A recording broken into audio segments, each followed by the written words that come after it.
a lot of our energy comes from gas, which is produced in the Northwest Shelf, which is 1,600 kilometres from most of the users. So we rely on a 1,600 kilometre ageing pipeline. It's more than 20 years old. So when we think of future fuel supplies for our electricity, we think of, do we need more pipelines? Will we need to be importing LNG? Will we need ports for those pipelines? I mean, this is long-term thinking, but certainly we do look at it in a holistic view in terms of how we get the fuel to the power stations.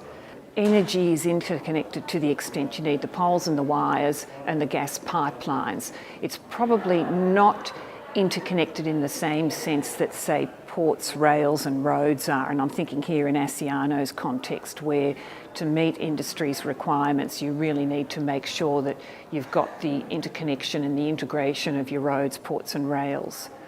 The fact that road usage is increasing and rail freight is decreasing, and when you factor in the environmental impact, the accident costs and the traffic congestion associated with that, I think that's a huge challenge for us going forward.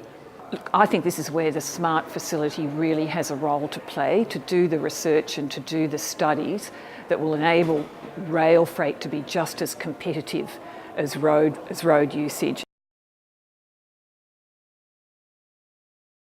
Looking at government ownership, public and private sector ownership of infrastructure, Western Australia is certainly now, a lot of it is in private hands. For example, the Dampier to Bunbury gas pipeline was originally underwritten by the state government. So you do still find you may need state government support to get some of these projects off the ground, because basically you won't get your private investors unless they can get the necessary return, but sometimes that can be long term.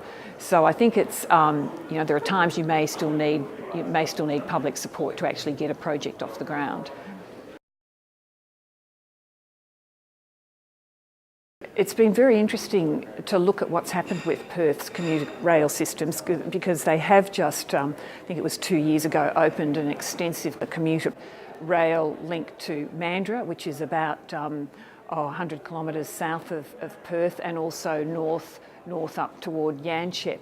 And whilst initially that did seem to really relieve the congestion on the roads and the commuter pressure, Perth is still growing so rapidly that even now that is not providing enough for the people that want to catch the train.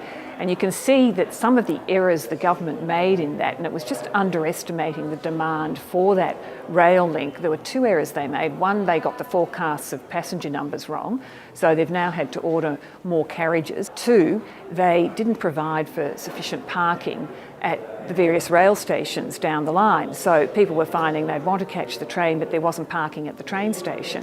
So to me, that's a good example of, the collaboration wasn't done, they didn't get it right, and they probably needed a smart research facility to do it for them.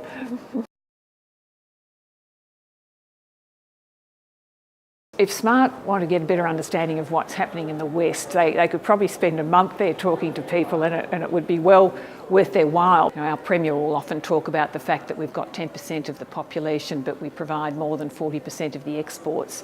So I think it's great that I have the opportunity with the SMART Council to represent Western Australia's interests, because with the growth there in the iron ore industry and the oil and gas industry, infrastructure is a critical component in ensuring that continues to be successful.